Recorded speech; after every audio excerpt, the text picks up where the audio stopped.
Welcome back to my channel guys. आज है हमारे ऑफिस में सत्यनारायण की कथा। तो मैं जा रहा हूँ इस गेटअप में, देख सकते हैं ऊपर से नीचे तक। कमेंट में लिखिएगा कैसी आ रहा है, कैसा लग रहा हो प्लीज़ गाइस। ये जाते हैं ऑफिस के लिए, घर से रेडी हो रहे हैं। चलिए बैग लेते हैं। तो गाइस अभी मैं जा रहा हूँ ऑफिस के लिए। अब देख सकते हैं बहुत निकलाई हूँ।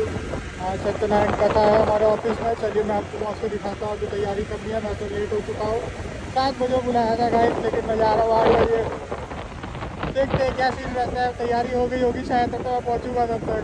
फिर भी कोई बात नहीं, पहुँच के देखते हैं क्या सीन है।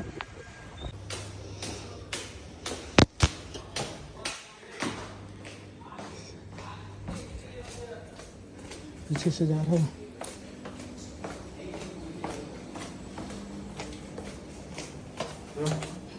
ऐसा करते ऑरेंज कंप्लीट है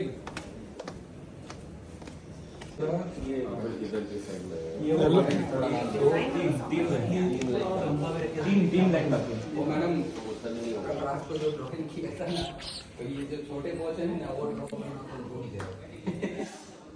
इजी किया था